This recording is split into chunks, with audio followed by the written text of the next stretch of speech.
If you can all join me in standing for the Pledge of Allegiance, if you can.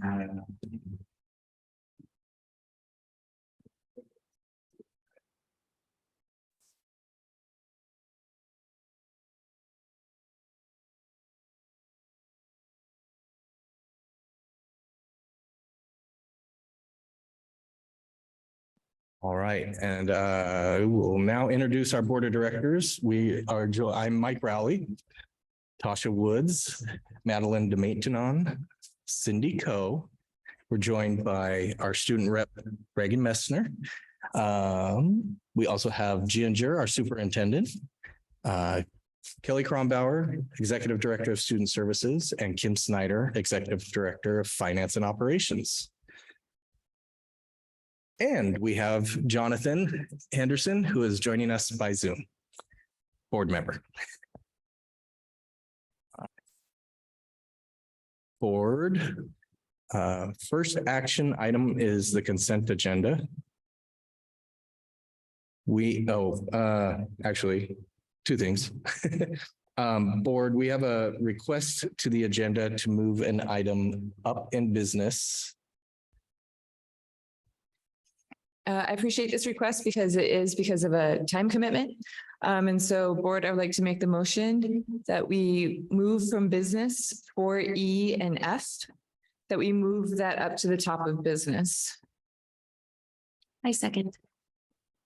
Right, Tasha has moved that we move items E and F in business up to the top in front of A, and Madeline has seconded. All those in favor? Aye. Aye. All right. Now, next up is consent agenda. I will entertain a motion. I move that we accept the consent agenda. I'll second. Madeline has made the motion that we accept the consent agenda, and Cindy has seconded. All those in favor? Aye. Aye. Any opposed? Any abstention? And I forgot to ask, any discussion? No. All righty. We will move into administration, and Reagan, you're up first. There we go. Perfect. Good evening, board and superintendent. Right now is a crazy and amazing time for district seniors. We are now preparing for the final stretch of the fourth quarter.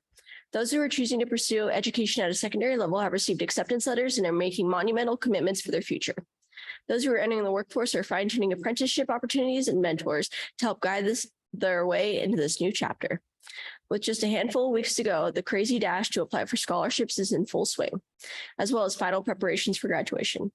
I would like to give a huge thank you to all those hardworking staff who have made these opportunities possible for the students of the Ellensburg School District.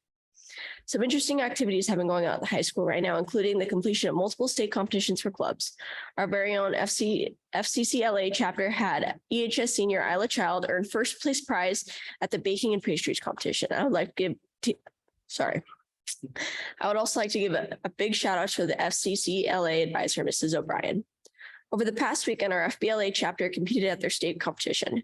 4 of our FBLA teams placed within the top 10 in the state. First place, Hospitality and Event Management, Miko Amos, Hannah Panchop, and Tessa Ward. 4th place, Public Service Announcement, Daniel McReynolds. 4th place, Sports and Entertainment Management, Avery Nemro and Max Steele. And 8th place, Client Services, Miko Amos. I would also like to wish the best of luck to our FFA chapter in their upcoming state convention in 2 weeks. Thank you, Board and Superintendent Haber, for your time. Thank you, Reagan. Board, any discussion or questions for Reagan? No, thank you very much. All right, Ginger, that takes us to the superintendent update, please. Great. We've got a lot of great celebrations tonight. I'm going to go ahead and pull up my report. And let's see if it's working here. Here we go. So if Marcy Matthews and Shannon, if you guys like to come to the podium, we have some great celebrations from FBLA and would love for them to tell us about it. Marcy. Hello, I'm Marcy Matthews from Ellensburg High School, and I've been at Ellensburg High School for my whole career. So it's exciting to see how well the students do every year. As Reagan so nicely said, this is the placing of the students. They did really well. We took 17 students to Spokane for 4 days of leadership activities, including conferences, workshops, and competitions, and they did very well. So what else can I help you with? What can I answer for you? We had your conference on the consent agenda. If you want to talk about the national conference a little bit too. So the top 4 places qualify for nationals, and we have anywhere from 3 to 6 wishing to go ahead and attend. The first place, actually, each of the young ladies that placed in first place are winning $100 apiece for their first place, and that money is coming from North Central FBLA region. But all of them, the first 3 up there, have qualified for nationals in Atlanta, Georgia, and it is June 25th through July 1st. They're excited and they are hoping for your approval to be able to attend. They're anxious. They worked very hard last year for the Rotary and earned some money through over Labor Day weekend. And they have some fundraisers planned that they are hoping that you would look at and say, yes, you kids deserve to go. Daniel's public service announcement is on FOMO, fear of missing out in social media, and the effects of that. I will make sure that we send a copy of that to you so that you can look at it, because it's quite interesting on how he put that together. So. Well, good news, your information was on the consent agenda and it's been approved, so you're good to go. Well, thank you. The kids will be extremely excited to do that. Appreciate it. Just appreciate your commitment and thank you for being here. Thank you. So next we have FBLA winners at state. Those are more of your awesome students. And Shannon, do you want to take anything about this, or did Marcy already talk about it? Marcy, do you want to talk about your FBLA winners at state? What's really nice is the parent commitment.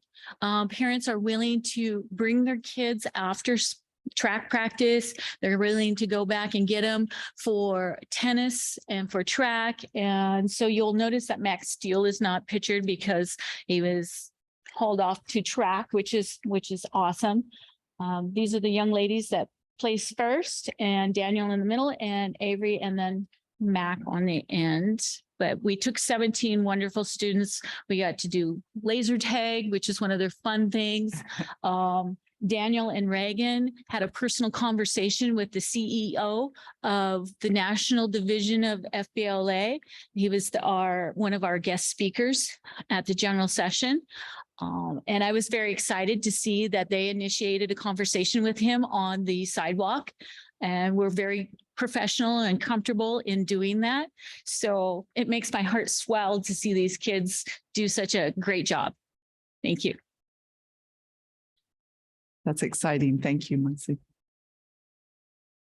FFA. So FFA is currently have a month-long of events for state.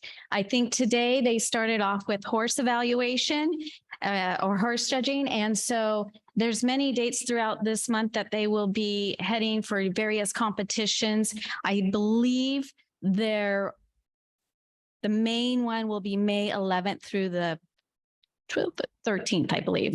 And so quite a few students participating. Sammy Joe and Mr. Russell did a nice showcase of their students the other night at the high school with parents, and several of the students that are doing presentations practice their presentations in front of parents, and they are phenomenal.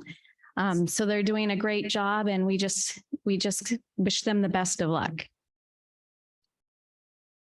This year, we have a new organization that is advised by Taylor Wilson, our woodworking construction teacher, and he is advising Skills USA. This was their first year in this organization, and he had 5 students that he took to state, which was over in Tacoma back on April 13th through the 15th. They did not place, however, they had a great time, learned a lot, and are excited to continue on into the program next year and hopefully bring some awards home then. And my understanding is Mr. Wilson's classes are one, and I saw them. They're amazing. They built the new garden The beds garden over at boxes. Ida, and they're growing strawberries. Yes, yes. kinds And of then they're plants. partnering with Habitat for Humanity, as you guys know, and they have actually a field trip or a build day. It's called Pass the Hammer on May 19th, where they will be on a construction site. And so we're super excited about that, and the kids are excited too. And then we have our famous food truck.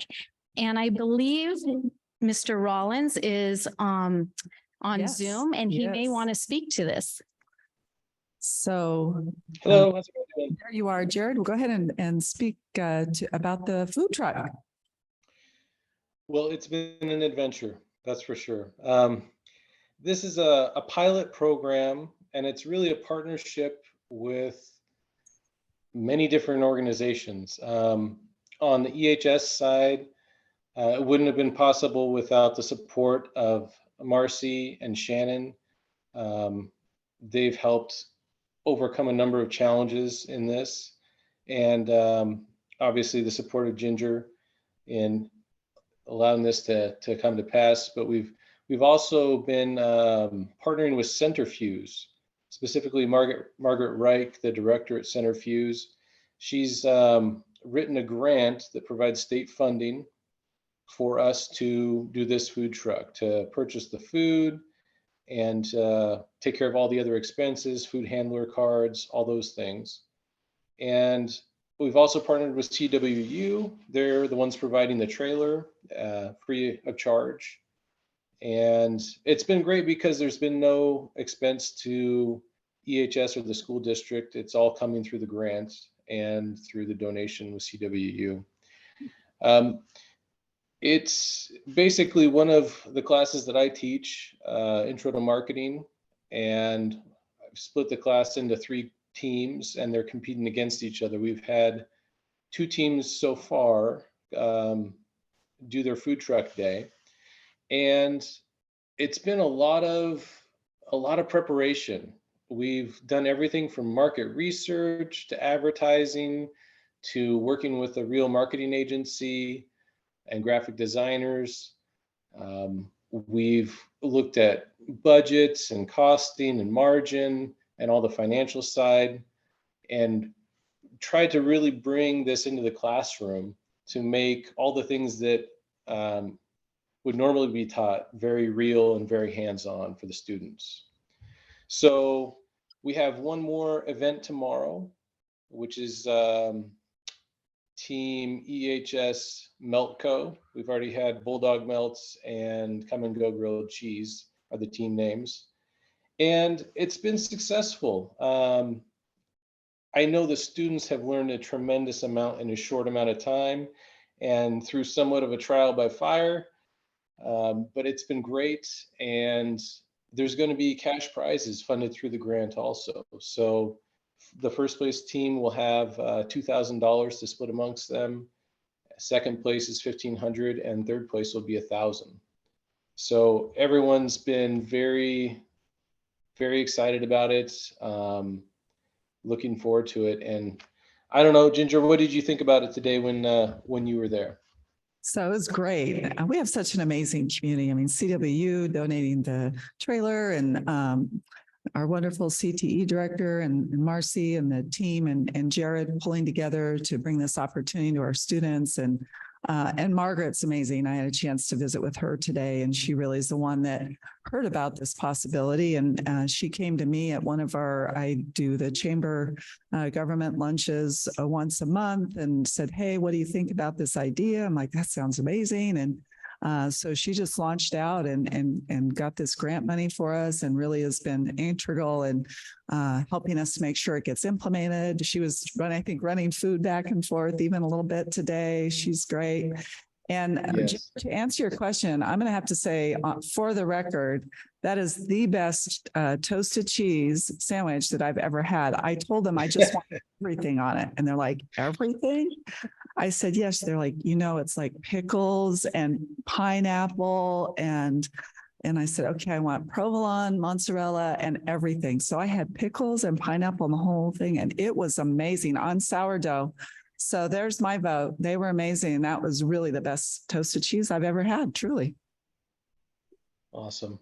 So thank you, Jared and everyone. It was amazing. It was really fun to see the students out there enjoying the meals and just really a true sense of community.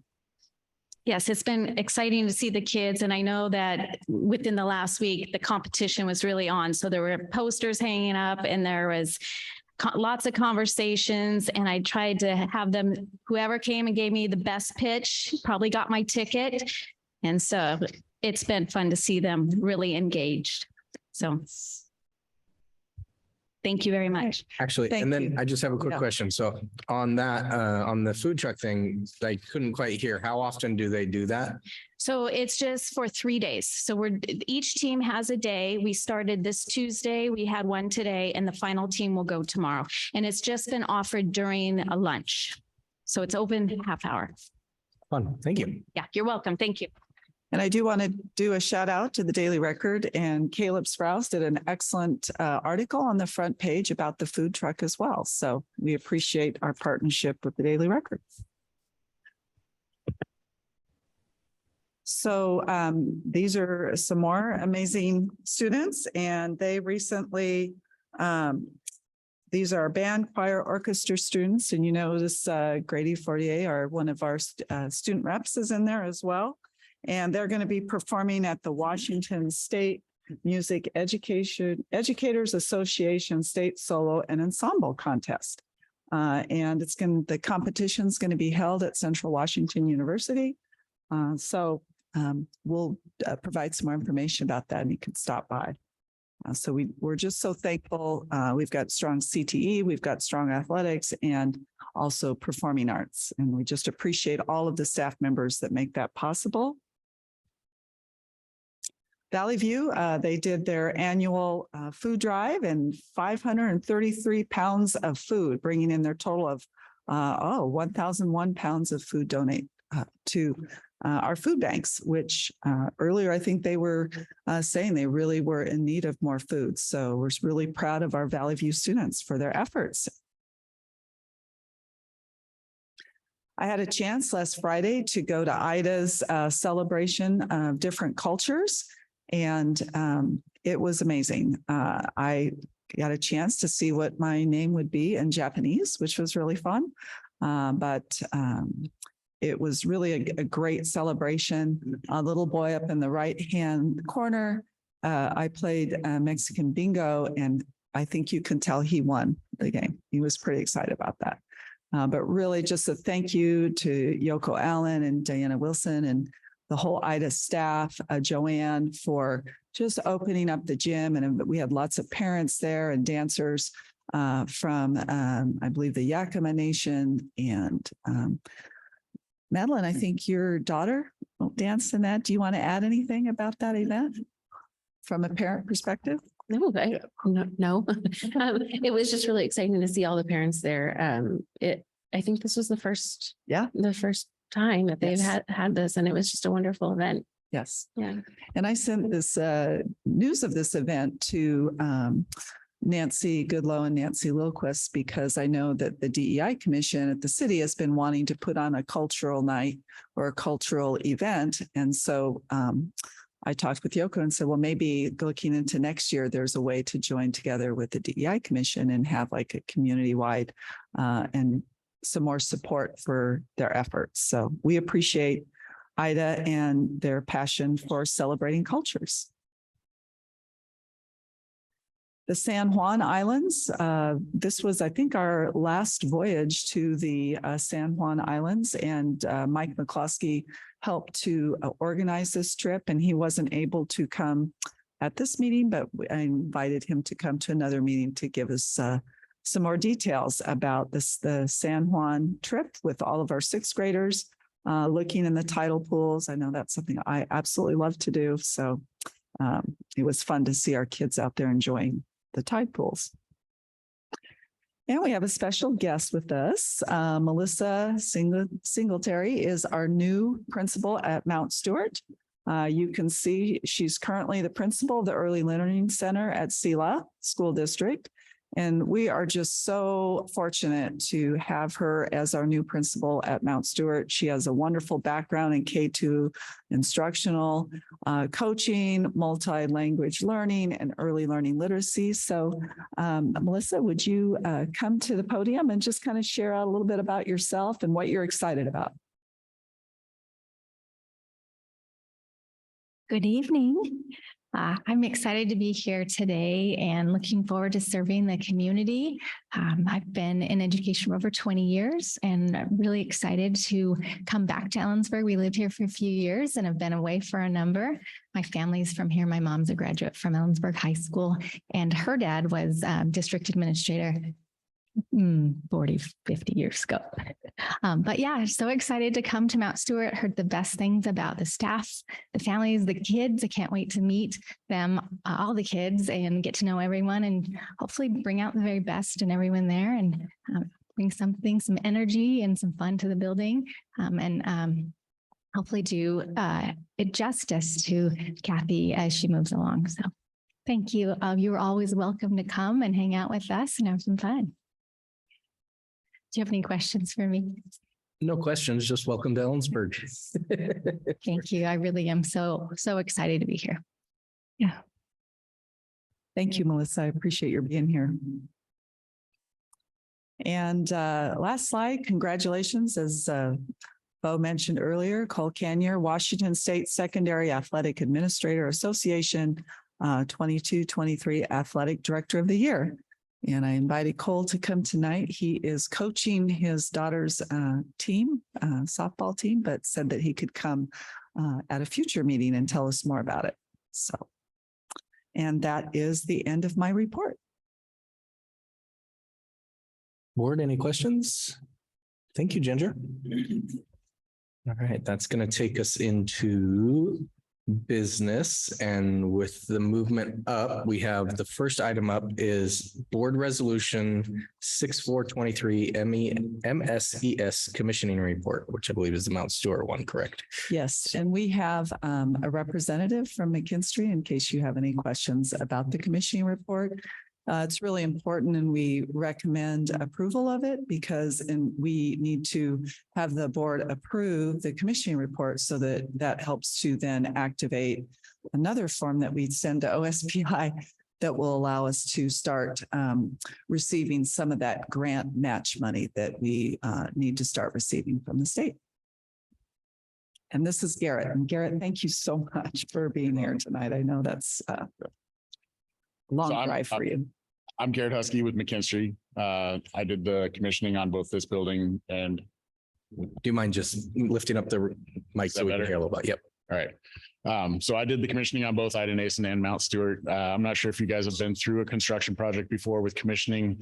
Commissioning is the process of ensuring that the design is actually implemented and the building is operating with respect to the mechanical and plumbing at the end of it. So the design engineer will define how all of the equipment and systems are to work at the end. And my team and I write test scripts and test procedures and review the design, et cetera. And then towards the end of the project, we actually come out and we sit down with the controls contractor and go through all those tests and verify that the systems are working correctly. So we start, the commissioning process starts all the way back in design. So we've been as part of these projects from the very beginning, reviewing the design before it goes out to bid, trying to find anything that's going to, cause an issue later on. And then during construction, we're out here inspecting that things are getting done and installed correctly. And then, like I said, towards the end, we actually start testing the equipment once it gets turned on. troubleshooting issues. So I think the bulk of that report that you guys probably saw is the observation log. So all of the issues that we identified during the process, starting during design, all of the questions and answers. I don't believe we turned in a report with any open issues on it. In the executive summary, you may find some observations or modifications, and those are typically things that we change as part of the commissioning team. If it is something that, did not need the engineer's direction to change, but we did change it, such as a set point, temperature, or, specifically how a piece of equipment runs. We just wanted to capture that the modification took place. So, but by and large, the commissioning on these two buildings went very well. It took longer than expected. A little bit longer, but we did get through all the testing. And it is my opinion that everything is working as intended. Thank you, Garrett. So these are action items board. So if there's any questions or discussion about it, I don't know if everybody read the 263-page report or the 174-page report. But I did cruise through it a little bit. So I had one question for Garrett. He did answer for me, but if you wouldn't mind, just the definition between pass and verified. Yeah. So the difference between pass and verify, when we actually write a test script, as in manipulate the system to achieve this and verify that it does that. If a test script passes, we select pass. And then when we're testing to see, is the temperature sensor reading correctly, we'll verify it. So it comes down to how we originally wrote our Excel spreadsheets that push into the program that turns it into something we can test on our laptop. And one of them had the pass fail, and one of them was just verify. So the new software that we're using, everything is pass or fail. So there's no difference. A verify is pass. Thank you. So there are two of these commission reports. So there's one for Mount Stewart and one for Ida. So the early learning, so the difference in length, you noted one of them is approximately 40 pages longer, I believe, something of that nature, is the Early Learning Center. So the Early Learning Center got added to the scope of the Mount Stewart Elementary School. And so you'll find the test procedures and results in the Mount Stewart report. So it's a little bit longer, a little bit more light reading. Thank you for this work. Thank you for being willing to come here and do this. And also thank you for not giving us a pop quiz on these PDFs. No problem. I would like to make a motion that we pass Board Resolution 6423. I'll second. Tasha has made the motion that we pass 6423 commissioning report. Cindy has seconded. All those in favor? Aye. All those, any opposed, any abstention? All right, that commission report passes. Oh, it's good. All right, next up is Board Resolution 7423, which is the Ida Nason report.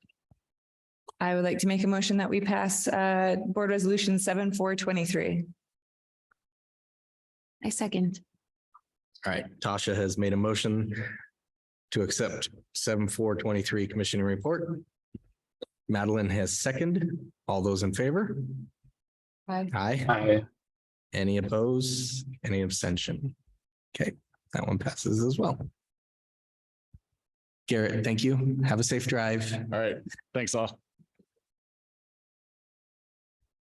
All right, that takes us back to item. It'll be item C, update on mental health and ESD. So Kelly Kronbauer is going to give that update for us.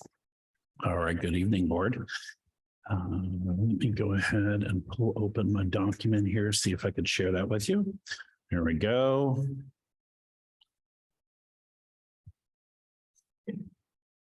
Okay.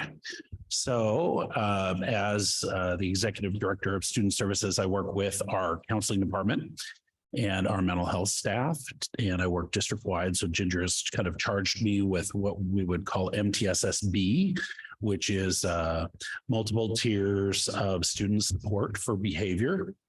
And so there's lots of different moving pieces when it comes to looking at mental health and behaviors. And I wanted to just review a little bit about what we've done this year and kind of where we're going. So as you see on my slideshow there, I have this little pie chart, and it shows you that there's a tier 1, tier 2, and tier 3. Those are the 3 tiers that we have in our MTSS system. Tier 1 is every kid in the district. It happens in the general ed classroom. Tier 2 then would be an intervention time like win time, or like a specialized reading group or specialized social group. And then tier 3 would be special education. And so we've been working on mental health and social emotional in all 3 of those areas. And then we also have been working on staffing. So as you know, in our recent budget work, we reduced one of these positions. So we've had 2. And so I'll talk a little bit about what that's going to look like. And then ASCA stands for the Association of School Counselors. And last year we presented a pretty in-depth process with all of our school counselors on the comprehensive school counseling plan, which is a new requirement in the law. And it really does require our school counselors to dive deep into data to be able to guide and work with the principals on how we're going to work with social emotional learning as well as mental health. So all 5 of those areas are actually in play. They're all kind of standalone. They work separately, and then they also work all together. So I'm going to go through all 5 of those with you now and give you an idea of what that looks like. So as I said before, there's the triangle for MTSSB for behavior. And as you see, core classroom is in the red there. And so the core classroom is really all of the support, particularly in K through 8, is deeply entrenched in our counseling department. So our counselors are really running with supports in the tier 1 or general ed classroom. And so we have second steps curriculum in K through 8. And by the way, we've outlined and mapped that all out. So we've got periods for every single student's every week, time carved into the schedule in elementary and middle and at high school for social emotional learning. And so that is where we would tag that. That's going in tier 1. We use second steps in K through 8, and we use character strong curriculum, which is in grades 9 through 12. And then all of our buildings uses the PBIS, or Positive Behavior Interventions and Support Model, PBIS, where we're basically creating a positive climate and atmosphere for the school and working on different character traits and different collective things. And it really is all about the collective, right? It's about the whole building. It's not about one specific kid. We're trying to intervene in the whole building. So we have very specific coaching and supports going on there, but that's in tier 1 as well. And then we do wellness surveys to help analyze where are kids and what are their needs, and how do we make sure that we understand who's doing well and who needs an intervention. So that's all in the red. In the yellow then would be our tier 2, where we've been using a lot of our mental health folks and our family liaisons. I can tell you that some of the counselors slip into the yellow there as well. In the fact that there's a little bit of gray, in there when it comes to fluidity between tier 1 and tier 2. But we basically are looking at supporting targeted groups of kids with their needs, right? So we might have a group of 10 kids at the middle school that needs a social group, or we might have, 5 kids in a particular elementary school that needs support with friendships or handling conflict. So what happens is our mental health, our family liaisons, or our counselors are pulling these groups together and then delivering very specific services. And they typically are shorter term. We don't wind up doing it the whole year, but we're looking at, a 5 to maybe 10 week session where kids are connecting and they're in small groups. So we're looking at smaller things. We have targeted counseling opportunities. So, depending on the student and the situation, we could do one-on-one counseling in a mental health setting, or we could do it with the building counselor. But typically in the yellow, these are kids who've they need more support than what they're getting in the general classroom. And that's why they're pulled into those tier 2 supports. And then we also have social emotional learning and interventions. So we do a lot of things. Like you could have a really dysregulated student that we know that when they show up to school, they need to make a connection with an adult. at the beginning of the day and at the end of the day, or they might need to be encouraged somewhere along the way. So we would develop specific interventions where we know that we're going to touch base with Johnny every day at 11 o'clock when he goes out to recess, and there's certain protocols that we'll go through to help support that child. So those are those targeted tier 2 interventions. And then tier 3 are our most intensive kiddos. These are kids oftentimes with either disabilities that directly impact behaviors, or kids. Yeah, I mean, typically, whether it's diagnosed or undiagnosed, typically there's usually something going on there where they're needing additional services. So oftentimes that comes through special education, through functional behavioral assessments, through our behavioral analysts, through our behavior intervention plans. And then we refer to outside agencies like Comprehensive Mental Health, the WISE program. And so we've tried to develop a continuum in our district. And I think that that's the work we've been working on, is not needing to rely so much on the outside services as much as saying we've got a continuum in-house, and we're going to try to work together with the outside services so that they're not so separated. Okay, so that is what we've been working on now. I've been very excited because we have had Bella Bukowski. She's a social emotional expert who's worked with our district actually for 4 years, and she's helped develop systems, and she's taken us super far. We have really committed each building. So all of our buildings have teams, and they have an MTSSB team. And that team then helps to lead their building.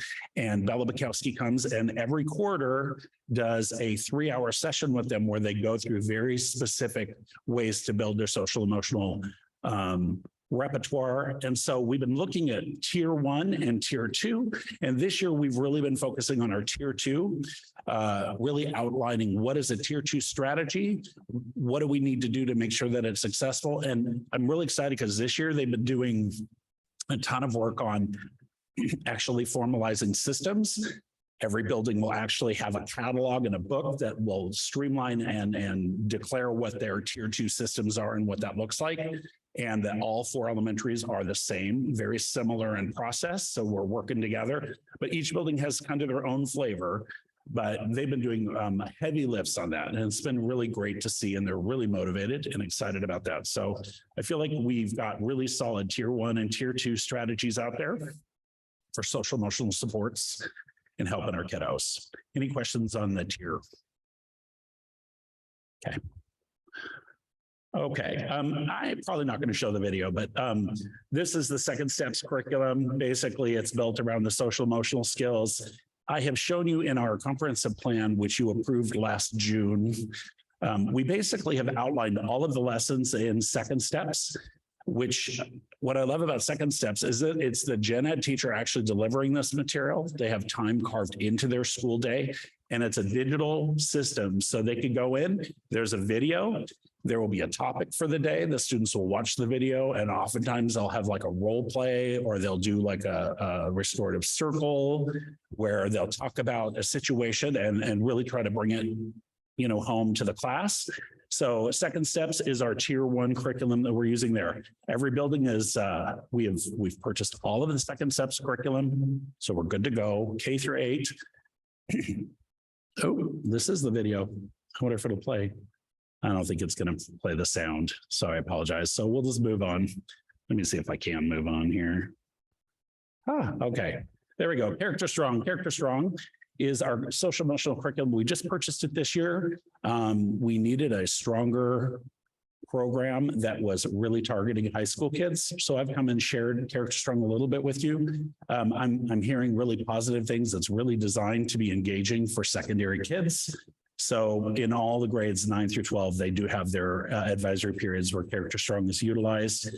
I wish I could tell you that I could show you a video or anything. They've really locked this program down. You can't access any of these lessons without logging in as a student or a teacher. But basically, is curriculum focused on character development to help students cultivate social emotional skills, emotional intelligence, helping them to grow a stronger identity and purpose in school as well as in the world. And so I really like, there's 3 main pieces to it. It's improving engagement for kids, it's increasing belonging, and it's promoting well-being. And those are the three main areas that we are doing intentional tier one, every kid gets this. And it's new in every grade level. That's what I love about it in K through 12. There's something new. It's not a repeat. And it focuses on those grade levels. So that's tier one. And then I talked to you a little bit about Bella Bukowski, her coming in. So these are the things she's been working on. She came in last week, and actually this was some of the notes I just cut directly, is that she met with Mount Stewart, with Ida, with Lincoln, with Valley View, with Morgan, and with the high school. And again, there was teams of 5 or 6, and they're leading this in their buildings. So they're drafting the handbook for elementary buildings, and they're trying to make it similar. So they've got a very specific handbook for their tier 1 and their tier 2 strategies. They're using Swiss. Have you ever heard of Swiss? Swiss is a data program, and it's really cool. And we have expanded it to all of the elementary schools. If we've got a student that has a discipline or behavior issue, you go in and you can put it into Swiss, and it maps where the kid is, what time it happened, and all of these other aspects that influences whatever the discipline or situation is, and then it tracks it. So as you enter it in, it actually draws where there could be triggers for a kid, or where there could be, potential like reasons why the behaviors happen. And so it really helps these teams narrow down and go, okay, what is it about 11 o'clock when Johnny continues to do this? And so it's very comprehensive. It's been a lot of fun. They use their Swiss data to solve problems. And then they do the tier 2 problem solving. So all of that is really unique for kids with specific higher needs, as well as then working on evaluations.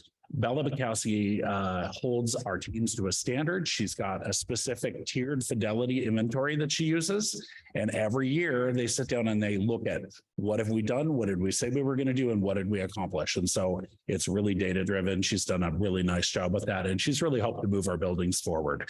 So that's happening in each building. And so we've got all these pieces going on, counselors, and then we've got these teams, and we've got the tier 1. It all kind of rolls together, but they feel like they're separate things that we're working on at the same time to accomplish a bigger goal. Okay, and then ASCA standards.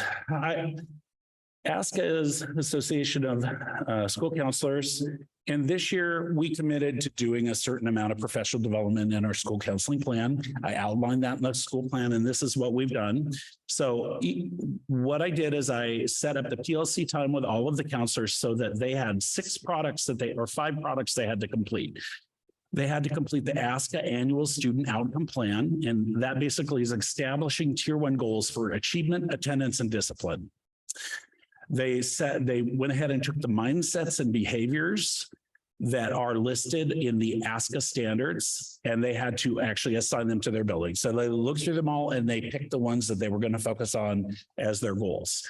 And then closing the gap action plan is establishing a plan with measurable goals to demonstrate improvement. All we're asking counselors to do now is to do what we've asked teachers to do, which is really to go through the instructional cycle or the improvement cycle and have an improvement cycle. And so really all of this is about teaching them how to do it. We've never really asked counselors to do that before. And this is the legislative way that they have made that happen. This is a legislative in the law. You will do this. And we've started doing it. And so they've been working through these.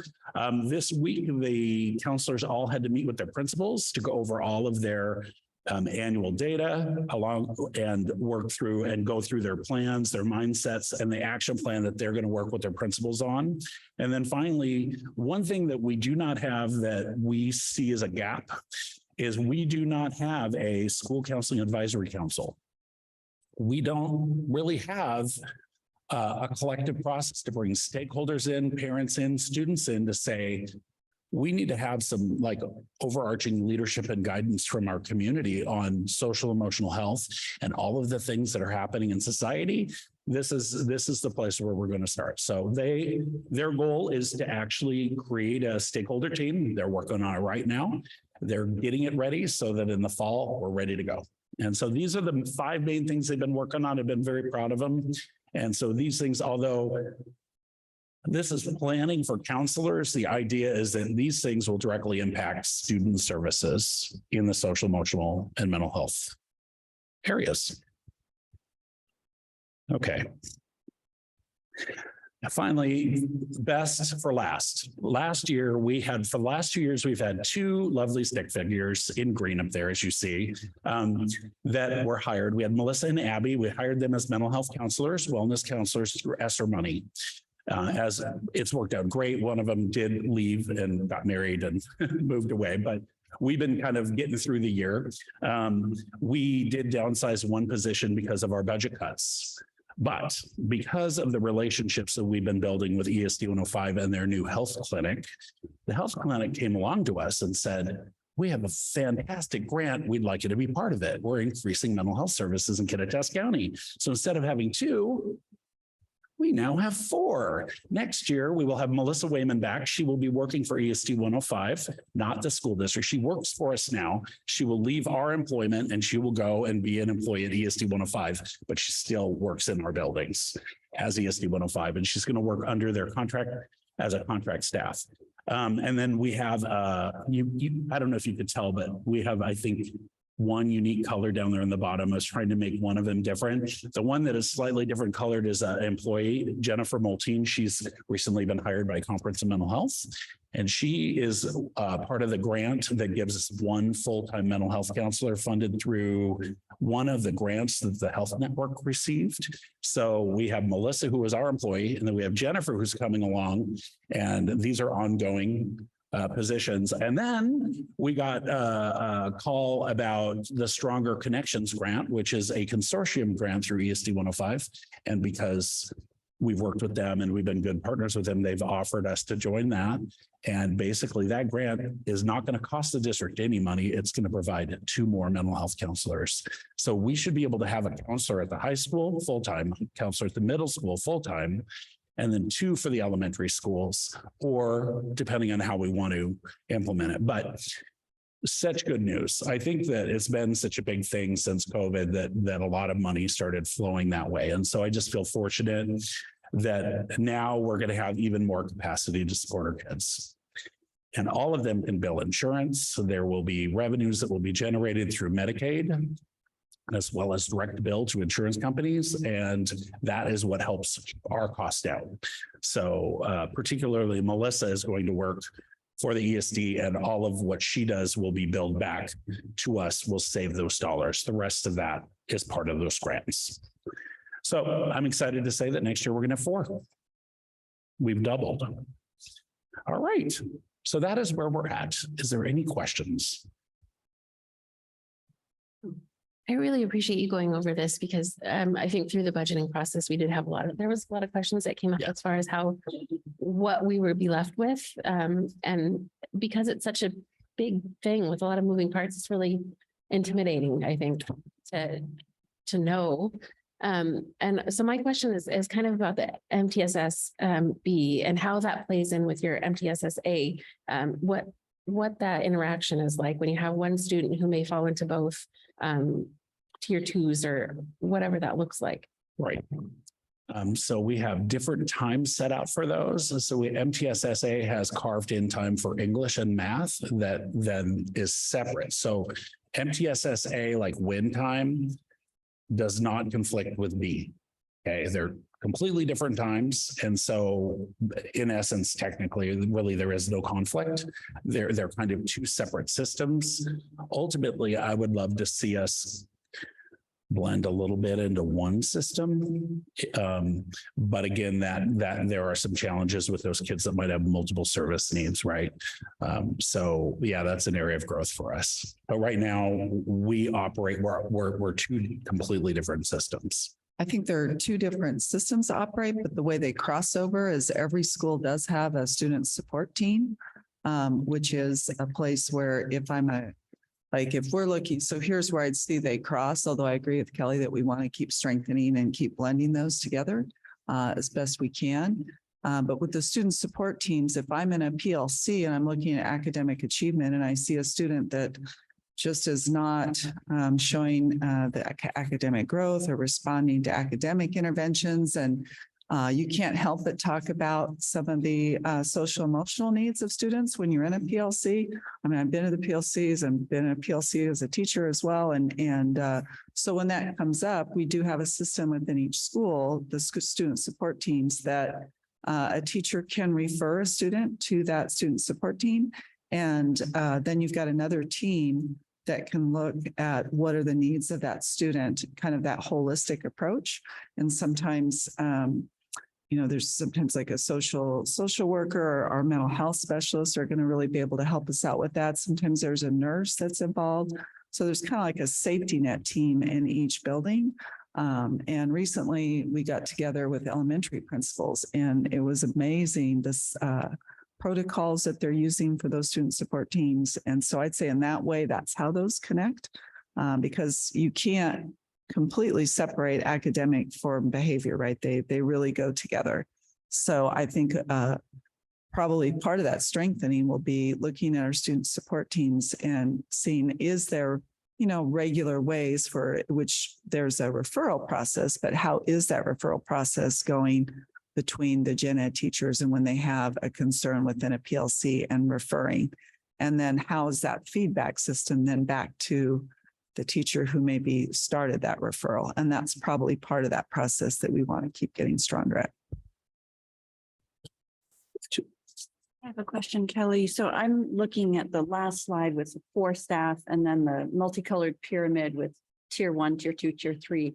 So those 4 staff starting next year are primarily going to be working on the sort of tier 2 work. So that's students who, might have a diagnosed mental health issue or might just need a little extra support these 5 to 10 weeks in your example of pulling kids out into a group. Could it also be used for supporting students who might feel marginalized or vulnerable in a school? Yeah, so actually, it's interesting because it really kind of goes across all of them. I think you could see them in 1, 2, and 3. There's no hard and fast rule to say that they can't come in and support tier 1 as well. Maybe classroom discussions, but no, they book appointments just like they do counselors. And so the beauty of it is that, they can actually set up a regular time with those kids who are feeling potentially maybe disenfranchised or not feeling, positive about something, and they can help support that. And that could be a group rather than just individual. Yeah, exactly. Yeah, depending on the needs, right? So, and that goes, K through 12, right? So we have groups at the high school, at the middle school, at the elementary schools. And so, we just try to reach as many kids as we can based on commonalities and what's appropriate. So But I'll just tag on too. And Kelly and I've talked about, I think with the added addition of these mental health specialists, it will give us more personnel to be able to, create a grief group or create a group of students who are new, or maybe it's like you said, students that don't feel like they belong or do feel like they're marginalized, and having the mental health specialist plus a counselor doing that together, because usually in those groups you need 2 people, 2 adults to help facilitate. It's going to be huge for us to be able to start doing more of those small groups. Can you tell us what the difference is between a mental health specialist and a counselor as far as the terminology? very good question. They all know it. It's tough.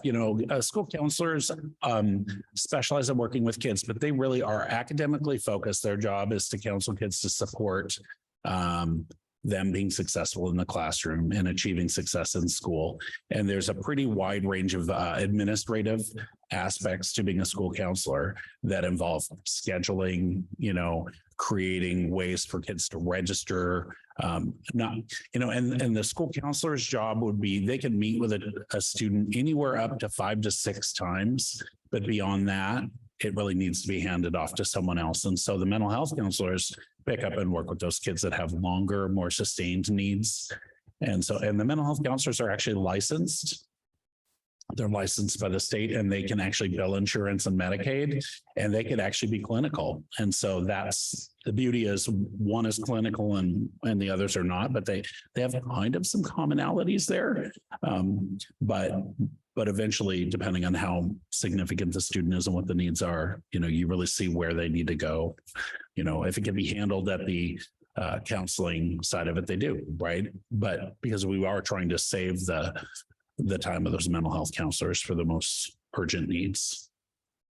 I don't know, did that answer you? Okay. Yes. And I'm wondering how students are empowered, especially in the secondary level, how they are empowered to reach out. If a teacher doesn't pick up on something, or if there's something going on, what opportunities does the student have to reach out to access that care?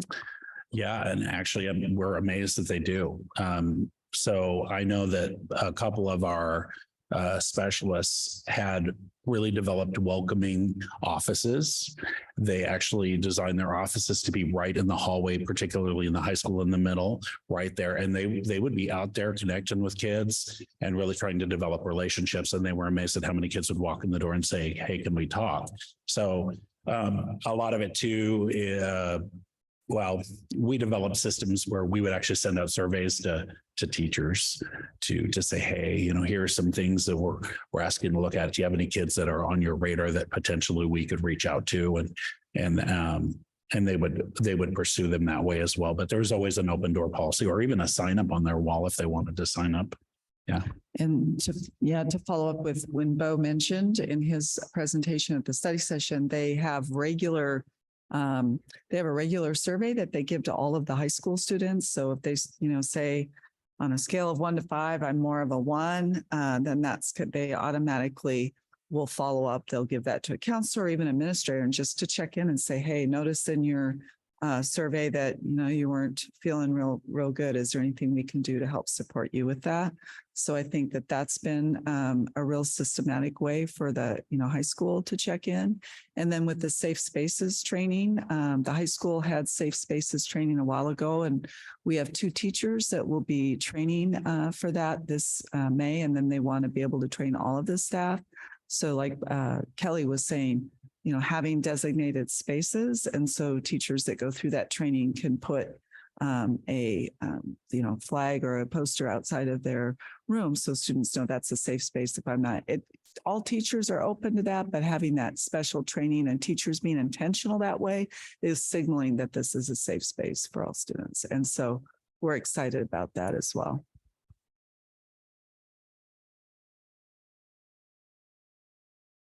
Thank you. Thank you, Kelly. All right, that takes us to Kim and the finance report. So tonight I'm going to be going over the March 23 financial report. We kind of discussed this a little bit last week but going over budget and stuff, but the general fund is coming in at target at 54.31% of expenditures and 51.28% of revenue coming in March. You're looking at 7 months of operation, so that's about a projected budget of 58%. So we're right there. In March of 2022, the expenditures came in at 51.42% and revenue came in at 53%. So our expenditures are a little higher than last year. Basically about $3 million higher than last year, which is made up mostly of salaries and benefits. So we just continue to grow in that. We did get a large chunk of property taxes in April. So the last report I had was in March, we received about $725,000 for our levy. And then in April, the last report I had, we had received another 2 million and something. So we're getting there. We should receive even more than that. In our April report, I'll be figuring that out for you guys and reporting that where we're at with that.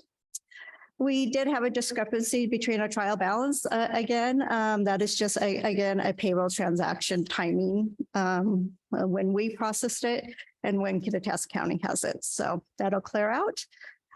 Capital Projects Fund, the revenue came in at 27.29 and expenditures are at 19.96. The fund balance is at 2.6, which relates to state match, tech levy, and assigned fund to support other capital projects. There were no discrepancies between Kittitas County Treasurer's report and the trial balance for Capital Projects Fund. The debt service fund revenues came in at 61.2 and expenditures are 81.9. Our major expenditure in that account is actually in December, and in July, we pay an interest payment. There was no discrepancies between the county report and the trial balance for debt service. The ASB fund revenues came in at 45.35 and expenditures came in at 30.35. And just remember that they budget for a high capacity for any fundraisers that they might have missed thinking or coming up. And with so many wonderful news that people are going to nationals and doing that. So there'll be fundraisers that are going on. And the reconciliation between Kittitas County Treasurers and the ASB trial balance, there was no discrepancies. The private purpose trust fund is not a budgeted fund. So we don't have a budget status report for them, but you will see that the fund balance is at $30.7 thousand at the end of March. And there was no discrepancies between Kittitas County Treasurers and the trial balance. The revenue for the transportation vehicle fund came in at 4.47% and expenditures are at 17.64%. We have purchased one bus. I believe it was one bus, and we were thinking we were going to purchase more this spring, but we haven't done that yet. So, and we get the majority of that revenue in August, and that's why the revenue is so small. Is usually we get that revenue in August. And there was no discrepancies between Kittitas County Treasury report and the trial balance. I would like to remind everyone that this report is presented with the information I currently have, and it is subject to change as we continue through the year. I also would like to remind everyone that revenue sources are used in their current funds for authorized expenditures and can't usually be transferred to be used in different funds unless authorized within the adopted budget and within the accounting laws. Are there any questions? Doesn't look like it. Thank you, Kim.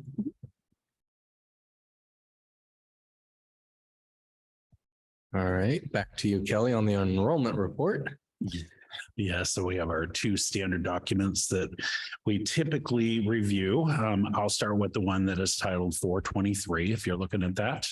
So we didn't have really much change between March and April. Currently, we have 3,149.34 FTE, and we have head count of 3,274, knowing that many of those students are either going part-time or they go to Running Start part of the time, and that's what reduces that overall number. Our numbers with our TBIP, which is on the right side there, they don't really change. They're the same year to year. So we're serving 269 in full services and 16 in services for kids who've exited out of program 2 years. You can see that we receive CTE dollars. We get enhanced funding for every student that's enrolled in a CTE class, and we have 229.42. And that's what they calculate that extra. So we get our basic ed money, and then those kids generate additional funds to help support the technology. So you could see that. We currently have, you go to scroll to the bottom there, you can see that Step Up to College actually has jumped a little bit. I think that's one area that actually has changed. They have 5 students in that. That is a Yakima Community College facilitated program, and it really is a re-engagement program. It is for students who are not being successful in the public school. And so what happens is, if they live in our district and they are not being successful, maybe they're in a dropout status, they go to Open Doors, where they try to re-engage them. They could be either a diploma through Yakima Community, or it could be a GED program. And so that's what Open Doors is, but it is funded really similar to what happens with Running Start. It's a pass-through. Majority of the funds that we receive just keep going right to them. Just a little bit stays with us for administrative costs. And then you see that we still have 108 students in CWU's Running Start. And so none of that has shifted. The other document there just kind of shows the differences.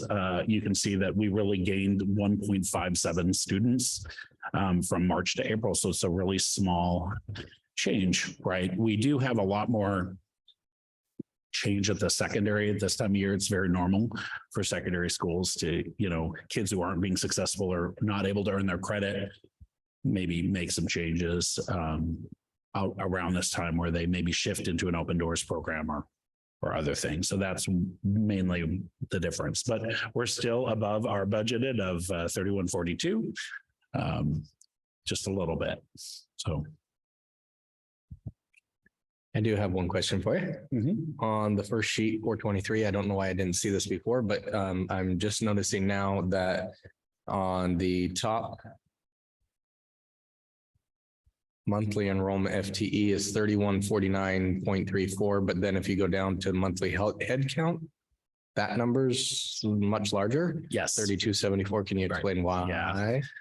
So when you have a student that enrolls at Central and does Running Start, and that student goes most of the day to Central and comes back and takes 1 or 2 classes, they're not a full-time student at the high school, right? So their head count is a 1 because they're just one person, but they're only like a 0.2 or a 0.4 at for FTE. And so, or if you've got like students who are homeschooled, but they want to choose some, we call them ancillary services, where they could come in and do PE or band or whatever. We count those FTE, but they go home and they do the rest of their learning. So they're part-time students. So that's why. Yeah. Good question. Thank you. And I remember you saying that before now. So thank you. I have a question about the other document, the monthly student enrollment comparison. Yes. Given the trajectory, do you think over May and June overall, we will average the projected student enrollment FTE of 3142? Because we're still, although in April numbers were above it, the average for the year, it looks like we're a little below it. So I'm just Yes. wondering if where you think we'll end up overall for the year. I think we might be, you say that? What? I was gonna say, I think that would probably end up with. We're gonna be really close. Might be just a smidge low, maybe. We didn't hit our average until around February. So we were below average until February. So we would have to make up a lot. So I have the feeling it's a little low, but I mean, we're there with the number, but yeah, you're right. It's an average game. So. And what do you use to for next year's projected, or are you using the average from this year or the final number? What I presented last week, I was using 3190, which is different because that includes Running Start.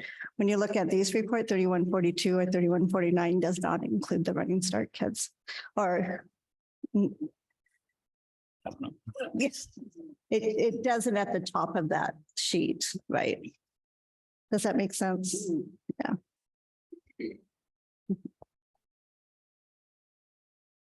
Anything else, board? All right. Thank you, Kelly. All right, that takes us on to an update from Damon, AOC update. So I know Damon join us virtually. Damon, thank you for joining us. Good evening. Can you hear me okay? Yes. All right. Well, thank you, first of all, for approving those 2 resolutions on the commission reports. That's another milestone to get or for our D11 submission for OSPI. And of course, the final document that they send back to you will be the D12, and that will close out the SCAP program grant funding provides for construction. And as Ginger said, that'll allow you to recoup the remaining dollars in that grant as well. So we will get that D11 compiled as soon as we get a couple more of the missing pieces that just take a little time. It's documents from the state, and it's just kind of a waiting game. So as soon as those come in, we'll definitely get that submitted. So really, that is my update on Mount Stewart and Ida. Could you please speak just a little bit louder? You're kind of fading in and out. It's kind of hard to understand you. Oh yeah, can you hear me better now? Yeah, that's a little better. Okay, I'll try to speak a little louder. So that really is the update on the 2 new elementary schools, Ida and Mount Stewart. Is We are winding down the closing out process of those two schools, which is really just paperwork and documentation at this point. Moving over to Lincoln Elementary, we are still trying to obtain our certificate of occupancy. One of the two remaining items was completed last week, which was replacement of some concrete sidewalk that the city required us to do. The remaining portion of that, which is a revised civil engineer report, will be submitted to the city this Friday. And hopefully they don't need too long to review that, and we can move forward to get that permanent certificate of occupancy. So yeah, that's my update on the schools. I would love to answer any questions if you have any.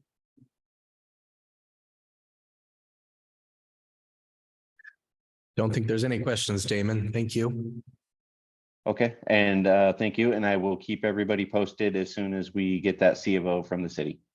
Thank you. Have a good night.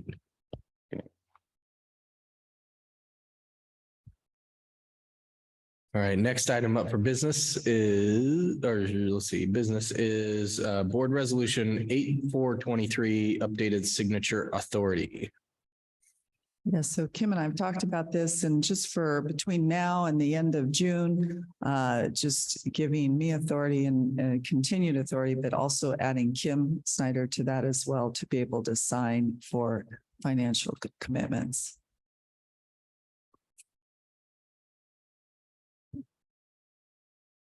Board, this is an action item.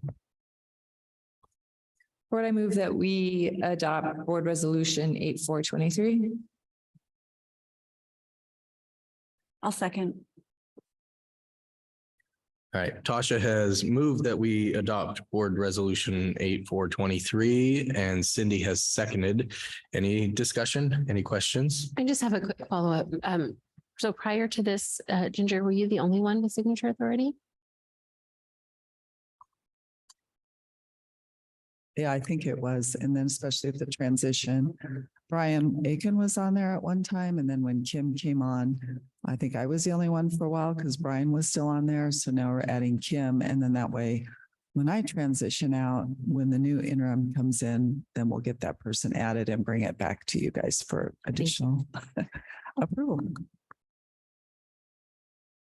Anything else, Board? All right, call a vote. All those in favor? Aye. Any opposed? Any abstention? Board Resolution 8423 passed. All right, this takes us into policy. First up, second reading for policy 3115, students experiencing homelessness. And this was a policy that we already have, and it was basically, it's just adding this element that I think, you know, Kelly and I both agree is a good thing to add, which is adding a responsibility with the principal at each building to, you know, partner with us to be able to identify homeless and unaccompanied youth and connect them with our district homeless liaison. I have a quick question on second readings. Usually it's an action item, isn't it? It's not listed as an action item.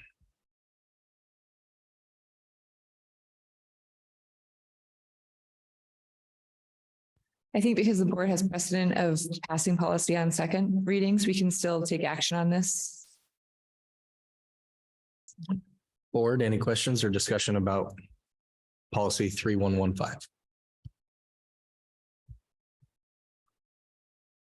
All right, so it is an action item. I'll move to adopt policy 3115 as revised. I'll second. Cindy has moved that we adopt policy 3115, and Madeline has seconded. All those in favor? Aye. Any opposed? Any abstentions? All right, 3115 has passed. Next up, first reading on changes to policy 4210, regulation of dangerous weapons on school premises. And I did send this to Neil Musser, our safety director today, and he sent it back to me and said he did not have any issues with it.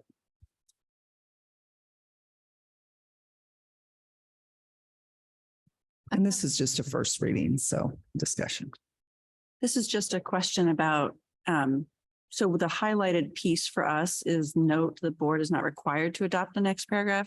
At what point do we decide whether we're going to or not? Is that the second reading or now? I believe that is where we would have the discussion now, if you would like to.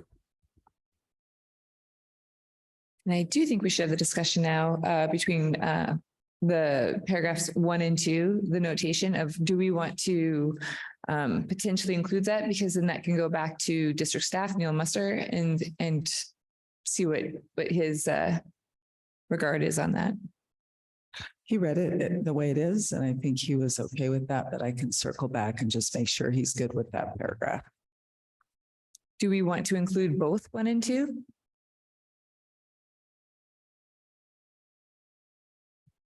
My position is that the fewer dangerous weapons there are on school property, the better. We know that the presence of dangerous weapons leads to accidental or intentional injury and death. And so I would vote for the stricter policy, or I would be in favor of the stricter policy. And so if I hear you right, you would like to include both 1 and 2. Okay. And my only question, or a question on this, is pertains to those that are district employees that hold other positions with either EPD or sheriff's department that are ancillary security officers during big events and things like that. Would that wording counteract any of that? No, like our SROs and some of the security who often are the people that are in the training program with them, or the auxiliary program, they would, when we hire them or they're there for a specific reason for that, that would not preclude it. I think that's just saying that, you know, if I have a conceal license, I'm not going to bring that on campus, even though I have a conceal license, you know, or a permission to do that. I can't walk on campus with that. I think it's further clarification on your question. Tell me if I'm wrong on this. Neil Musser is a classic example, right? He is a district employee, but when he is at a school event in uniform, he is not a district employee at that point. So there are two distinctions. That's correct. Is that? Yeah, thank you. So even though I'm just going to use Neil Musser, although I wish you were here for that one. Sorry, Mr. Musser.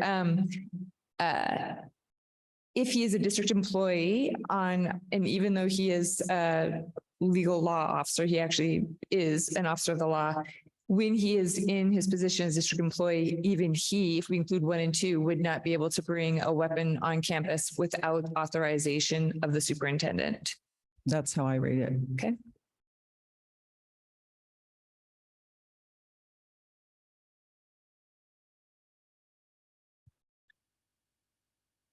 Board, any other questions on this one? This is just a first reading, so we can read over it, and before voting on it at the second reading, we can have other discussion. Or if you have other questions, you can send them to Ginger. And I want to second Cindy and get feedback on including 1 and 2 on this. And I would also wonder about board thinking about for the second reading that without prior authorization of the superintendent, number one, the board is only part of policy. We're not part of procedure. But at some point, do we want to consider that the superintendent potentially in policy would have to inform or talk to the chair of the board? We would just like feedback on that possibility. At a different time, it doesn't have to be now.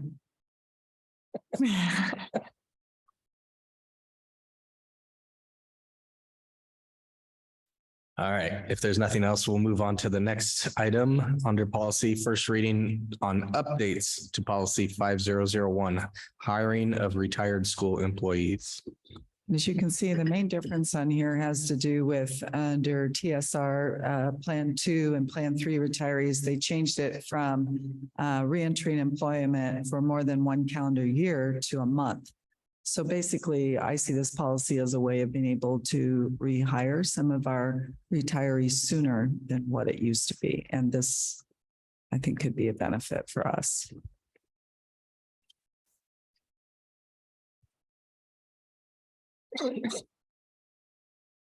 Board, any questions or discussion about this one?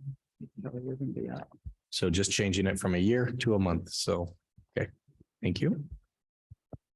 I guess I do have a question. Overall, is this state policy being put in place because there are shortages? Like they're anticipating just needing more flexibility to rehire staff, or is there any? It's a good question. Okay, I don't know.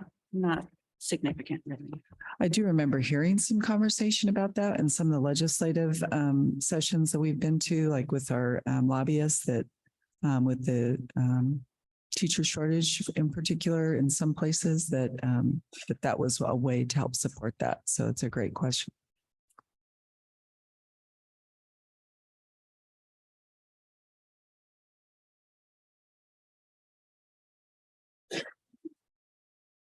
Board, good with moving on? All right. All right, takes us to next policy is policy 3131, district attendance area transfers. Again, first reading.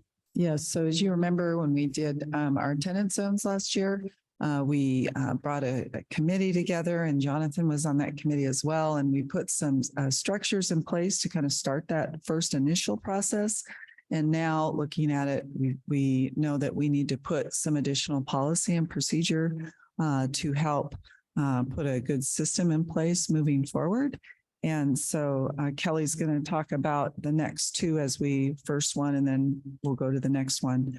And he's done a lot of research on this, has looked at other policies, and the ones that we have posted here have also been shown to our legal counsel and approved. So Kelly.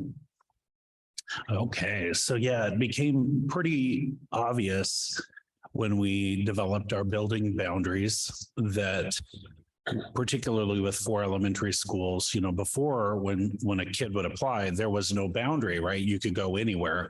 Now that we actually have home buildings for students that live within an area, there are families that have a need or desire to move their child to a different building. So they live inside the Ellensburg schools. They're 100% an Ellensburg student, but they want to go to a different school than the one that they're assigned to. That is what we're calling in-district. Okay, it's an in-district transfer. We never had any language on this before because we didn't need to. But now that we've been through this process, we did the big switch last year. Now we recognize that we really need to clean this up. It's really helpful for parents to understand, you know, what are my rights around that, but also guidance for principals to really know how do I do this fairly and equitably. So we have a lot of really great things in place. I did work with many people on this, and I did pull different policies across the state. And we went through and put our own flair to this. So we didn't adopt just one thing from one district, but we did do a lot of modeling after the Wenatchee School District. They have a really nice policy. We changed it a little bit to meet our needs. But basically, if you're in district, we're going to open up the in-district window for 1 month every year. It's going to be January every year to declare that you would like this. If you do that within that time frame, you're guaranteed at least a response back on it. If you don't get it done in that time frame, then we will consider it, but we're not obligated to absolutely do it. So we're asking families, we're going to really advertise and push. If you want to in-district transfer, here's how to do it, and it'll be an electronic portal for families to jump on and make the request.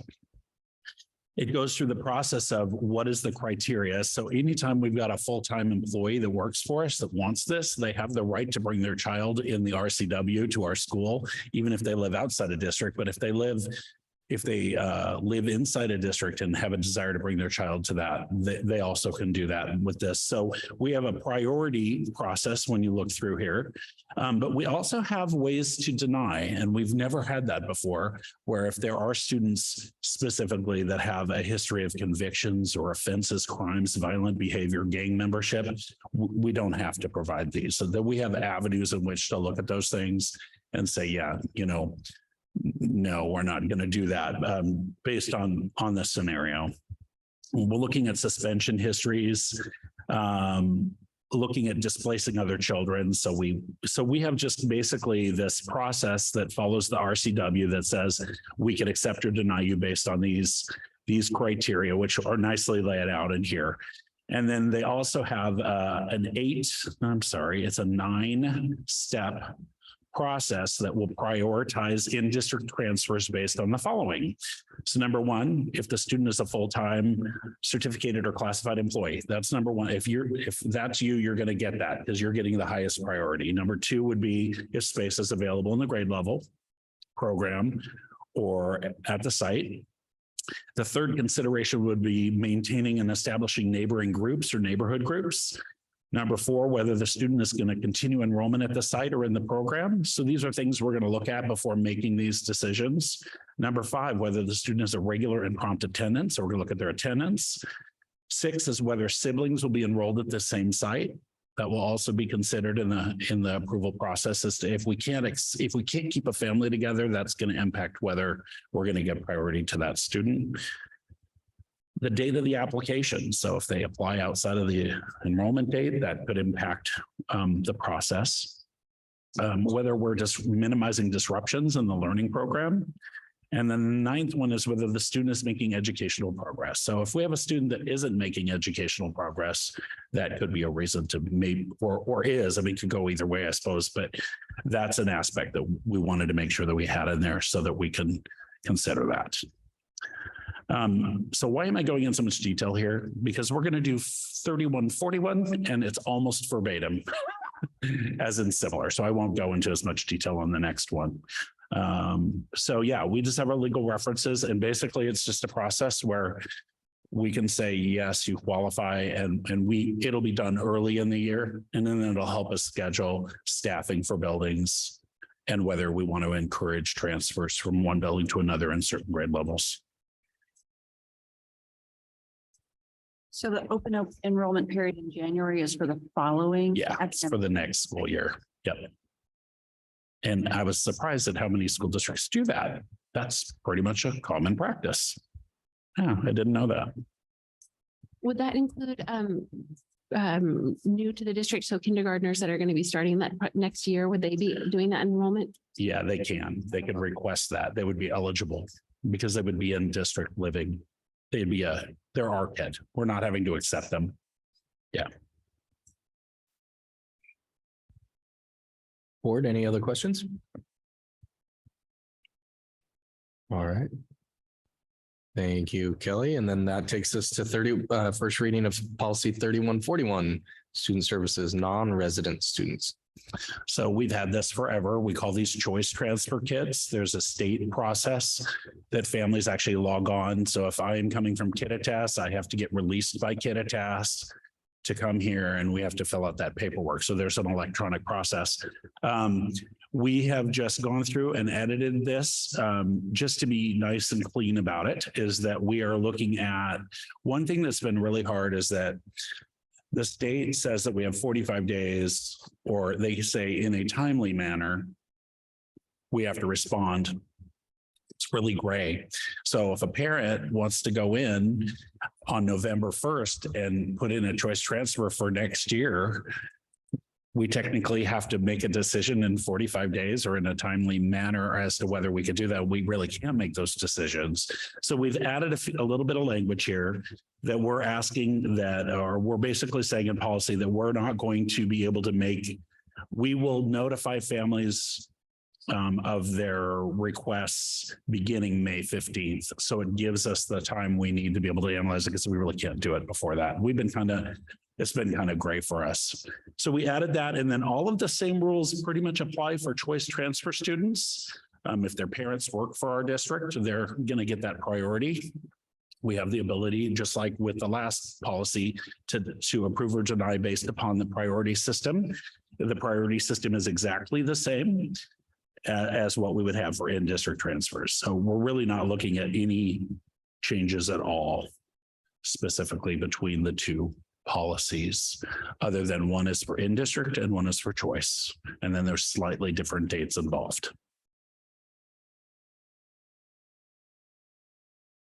Choice transfers are a 1 year. So when we accept a choice transfer, it is for 1 year. But we did put in there that if a student is not being successful after coming to the district, that we do have the ability to evaluate and make a different decision at a grading period. And that was requested by all of the principals. They felt that that was inappropriate. So ultimately, our goal will be to keep kids for a whole year if we can. But there are some kids that aren't being successful at all. And we would have the ability to say, yeah, you got to go back to your home district at a grading period.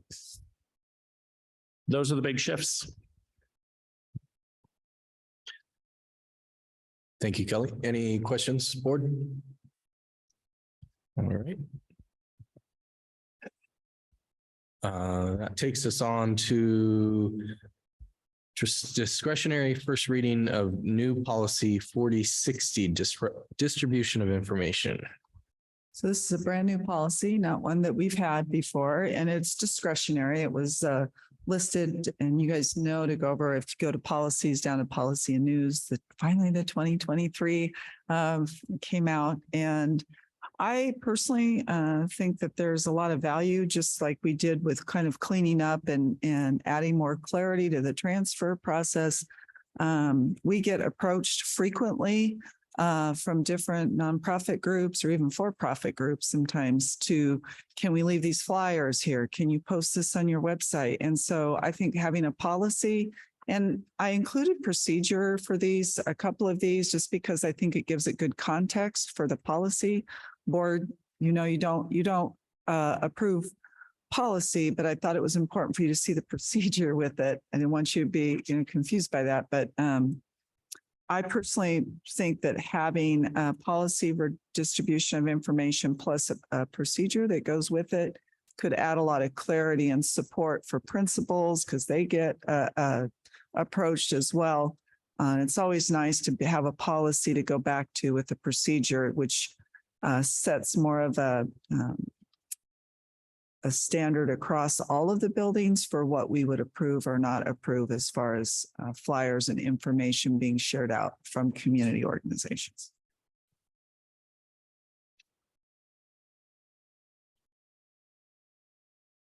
Board, any question or discussion? I think I'm thankful you brought this forward. I think that our school does need policy and support around this, our district.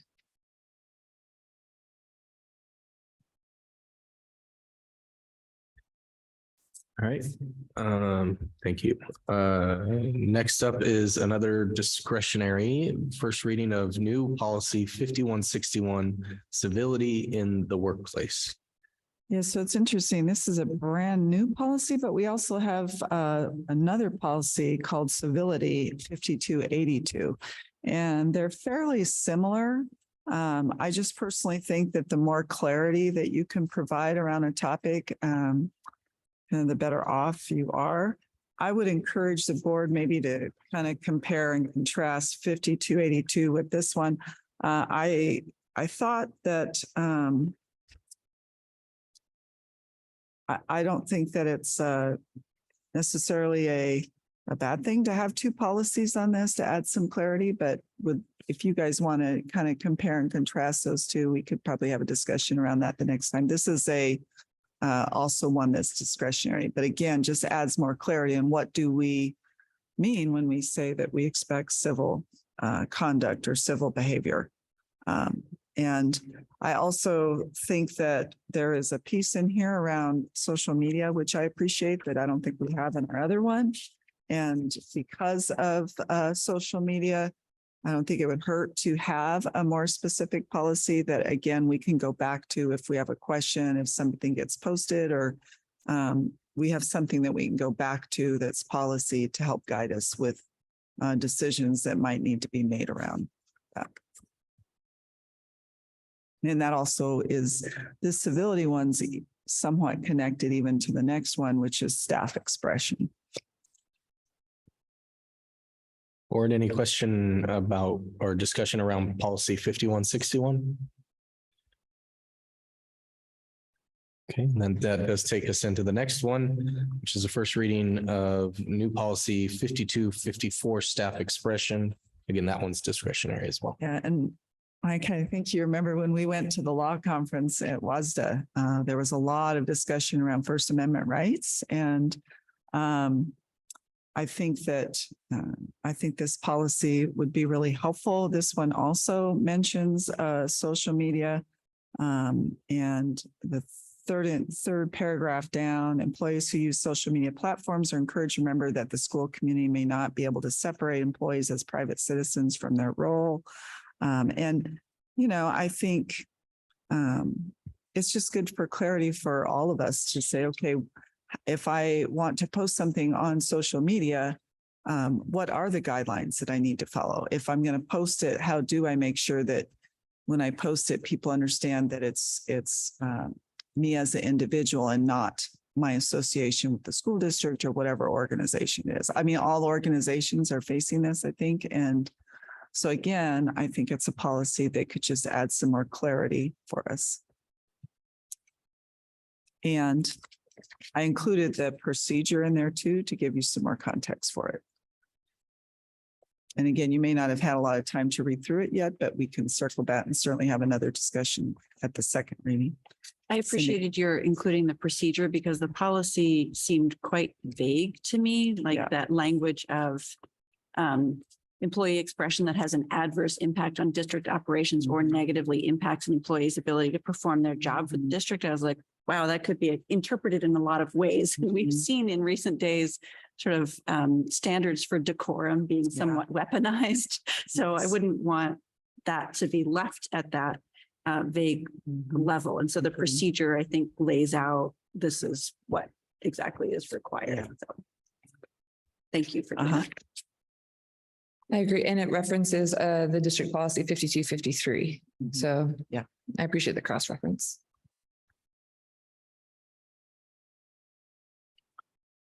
Board, any other discussion? All right, that's all the policies for tonight. All right, it takes us to board reports.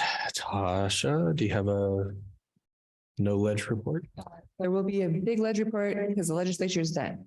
But when they figure out how it all lands, and then we can do a ledge report and I'll probably be like, Kim, is this what you're reading?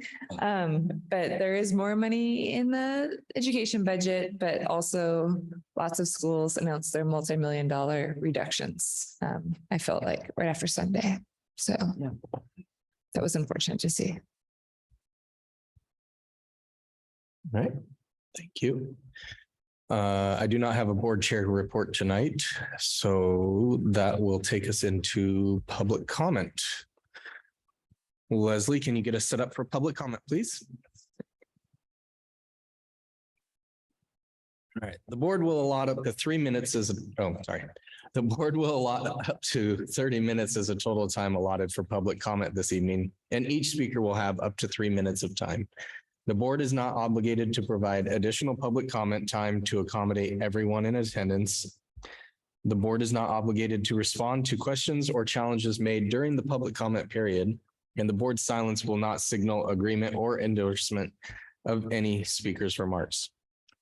In my capacity as board president, I may terminate an individual's remarks when the allotted time has passed. I may also interrupt or terminate any speaker who is making uncivil comments. Uncivil comments include, but are not limited to, obscene comments, comments that are defamatory toward another person, or commentary that is an unwarranted invasion of privacy. The board reserves the right to have anyone removed who refuses to adhere to the rules and creates a material and substantial disruption of the meeting. Personnel matters are generally private and administrative in nature. Constructive criticism can be helpful. At the same time, the board has confidence in its staff and programs and will act to protect them from unwarranted criticism or disruptive interference. Complaints or concerns received by the board or any board member will be referred to the superintendent and will not be considered or discussed by the board in this setting. I'd ask that you respect staff members' privacy and consider putting any concerns you have in writing if they pertain to a personnel matter. The board can then review and forward those to an appropriate administrator. Leslie, are we ready for public comment? All right. Individuals in person wishing to be heard by the board need to be signed up to speak, and those on Zoom need to add their names to the document in the Zoom chat box. If you are unable to do this, individuals may also be recognized within Zoom by using the icon or emoji to show you are raising your hand for public comment. Once the board chair calls on an individual, they will identify themselves by stating their name and address for the record. Individuals will proceed to make a comment within the 3-minute time limit. If an individual wants to request a response from the board, this may be possible by submitting this request in writing or email to board@esd401.org. So Leslie, we have no one in person. Do we have anyone waiting online? All right, we'll wait about a minute to see if anybody signs up and then close public comment.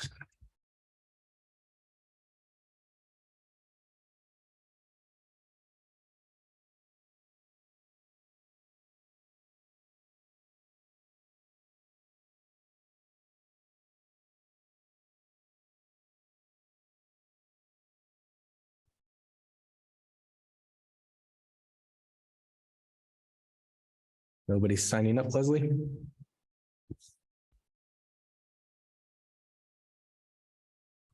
All right, we'll go ahead and close public comment, move to meeting closing. Well, new business, but there's nothing on new business. Okay, so we'll move to meeting closing. Do we need an executive session this evening, Ginger? No. Sweet. Board calendar.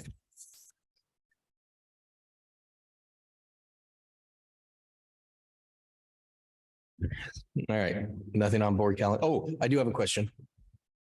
With Cole's email today or yesterday about the capital bonds, we do have a capital bonds or capital meeting tomorrow night.